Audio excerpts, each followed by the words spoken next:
الحمدللہ رب العالمین والصلاة والسلام علی سید المرسلین وعلی آلہ وصحبہ اجمعین اما بعد اعوذ باللہ من الشیطان الرجیم بسم اللہ الرحمن الرحیم رب اشرح لی صدری ویسر لی امری واحلل عقدۃ من لسانی یفقہوا قولی رب زدنی علما اللہم فقہنا فی الدین ربی یسر ولا تعسر آمین یا رب العالمین۔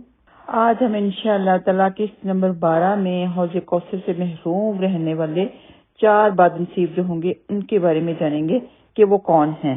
میدان حشر میں اللہ سبحانہ تعالیٰ رسول اکرم صلی اللہ علیہ وسلم کو حوض کوثر کی نعمت عطا فرمائیں گے، جس کا پانی دودھ سے زیادہ سفید، شہد سے زیادہ میٹھا اور برف سے زیادہ ٹھنڈا ہوگا۔ لیکن یہ ٹھنڈک ایسی نہیں ہوگی جو کہ دنیا میں آپ لوگ دیکھتے ہیں کہ بہت زیادہ ٹھنڈی چیزیں آپ سے کھائی پی نہیں جا رہی، یہ اور قسم کی ٹھنڈک ہوگی۔ تو نبی پاک صلی اللہ علیہ وسلم حوض کوثر پر اہل ایمان کو خود اپنے دستے مبارک سے پانی پلائیں گے۔ اللہم اجعلنا منہم۔ جو مسلمان ایک دفعہ نبی پاک صلی اللہ علیہ وسلم کے دستے مبارک سے پانی پی لے گا، اس کے بعد اسے پھر کبھی پیاس نہیں لگے گی۔ اللہ سبحانہ تعالیٰ بہتر جانتے ہیں کہ یہ حوض کوثر کے پانی کی تاثیر ہوگی یا نبی پاک صلی اللہ علیہ وسلم کے دستے مبارک کا معجزہ ہوگا۔ تو حشر میں لوگ شدید پیاسے ہوں گے، پانی کے ایک ایک قطرے کو ترس رہے ہوں گے۔ اس وقت آپ صلی اللہ علیہ وسلم کے حوض کوثر پر پانی پینے کے لیے 5 طرح کے لوگ آئیں گے، جن میں سے ایک بامراد اور 4 نامراد ہوں گے۔ بامراد ہونے والے وہ خوش نصیب لوگ ہوں گے جن کے ایمان میں کوئی ریا، نفاق یا کھوٹ وغیرہ نہیں ہوگا، جو اللہ سبحانہ تعالیٰ اور اس کے رسول صلی اللہ علیہ وسلم کے سچے وفادار اور پیروکار ہوں گے۔ وہ حوض کوثر پر آئیں گے اور آپ صلی اللہ علیہ وسلم اپنے دستے مبارک سے انہیں پانی پلائیں گے۔ مرتد پانی پینے کے لیے آئیں گے، لیکن فرشتے انہیں وہاں سے ہٹا دیں گے۔ رسول اکرم صلی اللہ علیہ وسلم کے پوچھنے پر فرشتے جواب دیں گے، مرتد پانی پینے کے لیے آئیں گے لیکن فرشتے انہیں وہاں سے ہٹا دیں گے۔ کیوں ہٹائیں گے؟ کیونکہ وہ دین سے پھر گئے تھے، اپنا دین اسلام چھوڑ کر کسی اور دین کو انہوں نے اختیار کر لیا تھا، تو انہیں فرشتے وہاں سے ہٹا دیں گے۔ نبی اکرم صلی اللہ علیہ وسلم کے پوچھنے پر فرشتے جواب دیں گے، انہم ارتدوا بعدک علی ادبارہم القہقری، یہ لوگ آپ صلی اللہ علیہ وسلم کی وفات کے بعد الٹے پاؤں پھر گئے تھے۔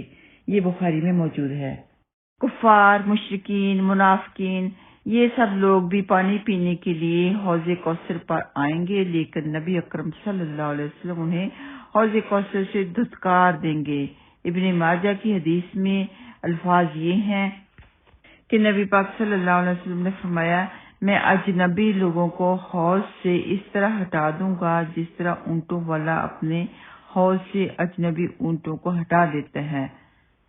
اس حدیث میں اجنبی لوگوں کا لفظ استعمال کیا گیا ہے، لیکن مراد مرتدین کے علاوہ دوسرے غیر مسلم کفار، مشرکین اور منافقین ہیں۔ واللہ تعالی عالم۔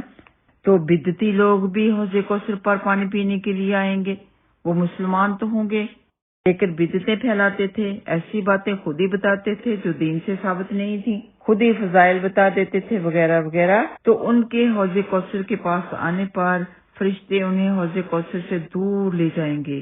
آپ صلی اللہ علیہ وسلم کے پوچھنے پر یہ جواب دیا جائے گا، انک لا تدری ما احدثوا بعدک، کہ آپ صلی اللہ علیہ وسلم نہیں جانتے کہ انہوں نے بعد میں کیسی کیسی دین میں باتیں ایجاد کر لی تھیں۔ یہ بخاری میں موجود ہے۔ تو جہاں تک مرتدین، منافقین، مشرکین اور دیگر کفار کا معاملہ ہے، اسے زیر بحث لانے کی ضرورت ہی نہیں۔ ان کا اللہ سبحانہ تعالیٰ کی رحمت سے محروم ہونا اور جہنم میں جانا طے شدہ ہے۔ یہ سب جانتے ہیں کہ وہ سیدھے جہنم میں چلے جائیں گے۔ لیکن جو بدعتی لوگ ہیں ان کا معاملہ بہت ہی نازک ہے کہ بنیادی طور پر وہ مسلمان ہوتا ہے، اللہ اور اس کے رسول پر ایمان رکھتا ہے، رسولوں، فرشتوں، کتابوں پر ایمان رکھتا ہے، اتنی محنت کرتا ہے، آخرت پر اور تقدیر پر بھی ایمان رکھتا ہے۔ ان تمام ارکان پر ایمان لانے کے باوجود وہ نبی اکرم صلی اللہ علیہ وسلم پر ایمان کے تقاضے ٹھیک ٹھیک پورے نہیں کر پاتا، لہذا وہ قیامت کے روز اس رسوا کن اور المناک انجام سے 2 چار ہوگا۔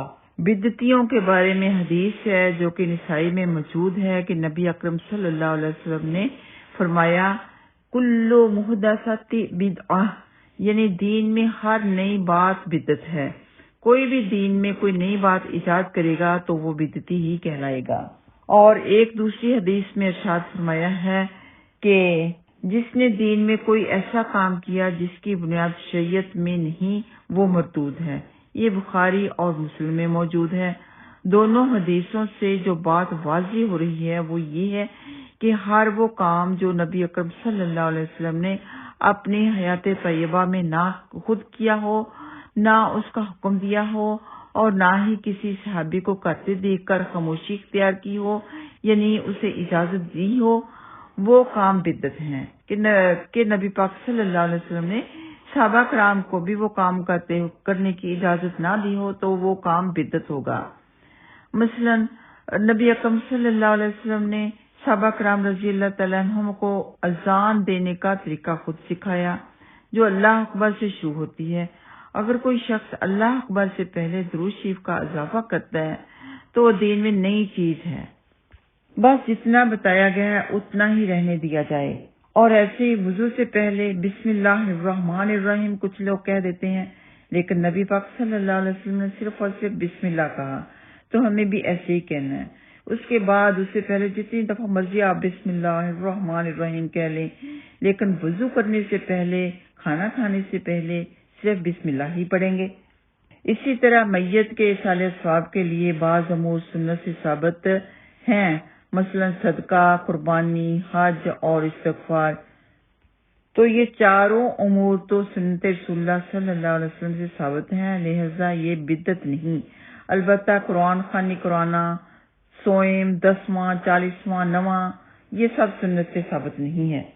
ہاں، خود گھر والے قرآن پاک پڑھ لیں، بعد میں اس کی بخشش کے لیے دعا کر لیں تو یہ تو ٹھیک ہوگا، لیکن لوگوں کو جمع کیا جاتا ہے، پھر اس پر اکٹھے کیے جاتے ہیں، پوچھا جاتا ہے فلاں نے کتنے پڑھ لیے، فلاں نے کتنے پڑھ لیے، اس کی تعداد جمع کی جاتی ہے کہ اتنے ہو گئے، اتنے ہو گئے۔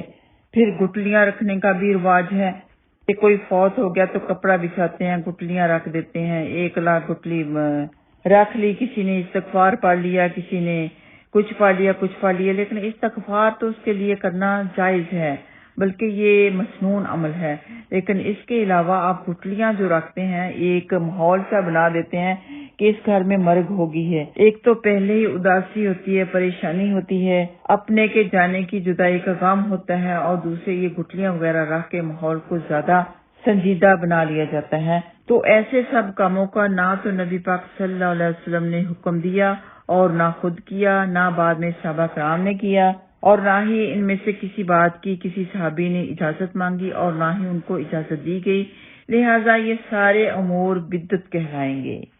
اور یہ بات بھی یاد رہے کہ نئی چیز سے مراد دین میں ثواب سمجھ کر کی جانے والی نئی چیز ہے، اس سے مراد دنیا کی نئی چیزیں یا ایجادات نہیں، وہ دین میں شامل نہیں ہیں۔ ان کے آپ جیسے مرضی ایجادات کریں، وہ ان کو نئی بنائیں، پرانی بنائیں، جیسے مرضی استعمال کریں، فائدے میں لے کے آئیں، جیسے کہ ریل گاڑی ہو، کار ہو، جہاز ہو، صحیح فائدے کے لیے موبائل وغیرہ ہو، کمپیوٹر ہو، ٹی وی ہو، صحیح فائدے کے لیے۔ تو یہاں پہ یہ نہیں دیکھا جائے گا کہ نبی پاک صلی اللہ علیہ وسلم نے نہیں کیا، صحابہ نے نہیں کیا تو ہم بھی نہیں کریں گے۔ یہ تو دنیا کا فائدہ ہے، یہ آپ لوگ اٹھا سکتے ہیں۔ ان چیزوں کا گناہ اور ثواب سے کوئی بھی تعلق نہیں ہے۔ کوئی ان چیزوں سے فائدہ اٹھائے، کوئی نہ اٹھائے، ان کی مرضی ہے، کوئی کسی کے اوپر ان کے بارے میں زبردستی نہیں ہے۔ تو بدعت کی مذمت میں اگر کوئی اور حدیث نہ بھی ہوتی تو صرف حوض کوثر سے محرومی کی حدیث ہی بدعت کی سنگینی کو ظاہر کرنے کے لیے کافی تھی۔ لیکن بدعت کیونکہ مسلمانوں کے لیے بہت ہی ہلاکت خیز عمل ہے، اس لیے رسول اکرم صلی اللہ علیہ وسلم نے بار بار اس سے امت کو خبردار فرمایا ہے۔ تو یہاں پہ بدعت کے بارے میں ہم 5 احادیث پڑھ لیتے ہیں۔ حدیث نمبر 1، ہر بدعت گمراہی ہے اور ہر گمراہی آگ میں ہے، یہ نسائی میں موجود ہے۔ تو نمبر 2 کہ نبی پاک صلی اللہ علیہ وسلم نے فرمایا بدعتی کی توبہ اس وقت تک قبول نہیں ہوتی جب تک وہ بدعت ترک نہ کر دے۔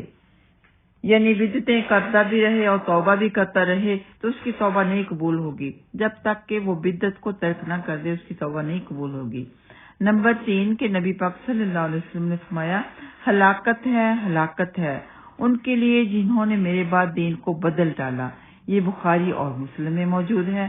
اور نمبر 4 کہ فرمان نبی صلی اللہ علیہ وسلم بدعتی کی حمایت کرنے والے پر اللہ سبحانہ تعالیٰ کی لعنت ہے، یہ مسلم میں موجود ہے کہ کوئی بدعت کا کام کر رہا ہے، آپ اس کو سپورٹ کر رہے ہیں، اس کی حمایت کر رہے ہیں، اس کی واہ واہ بلے بلے کر رہے ہیں تو اس کے اوپر بھی لعنت ہے جو کہ ایسا کام کرے گا۔ اور نمبر 5 ہے کہ مدینہ میں بدعت رائج کرنے والے پر اللہ سبحانہ تعالیٰ کی، فرشتوں کی اور سارے لوگوں کی لعنت ہے، یہ بخاری اور مسلم میں موجود ہے۔ تو میری پیاری بہنوں، بدعت کی شدید مذمت جان لینے کے بعد کوئی مسلمان ایسا نہیں ہو سکتا جو جان بوجھ کر بدعت پر عمل کرے اور دنیا اور آخرت میں اپنے آپ کو اللہ اور اس کے رسول اور ساری مخلوق کی لعنتوں کا مستحق بنائے اور آخرت میں اپنی ہلاکت اور بربادی کا خطرہ مول لے۔ اللہ سبحانہ تعالیٰ سے دعا ہے کہ اللہ سبحانہ تعالیٰ ہم سب کو بدعت سے بچائے اور ایسے لوگوں کو سپورٹ کرنے سے بھی بچائے، ایسے لوگوں کی حمایت کرنے سے بچائے۔ وآخر دعوانا ان الحمد للہ رب العالمین۔ السلام علیکم ورحمۃ اللہ وبرکاتہ۔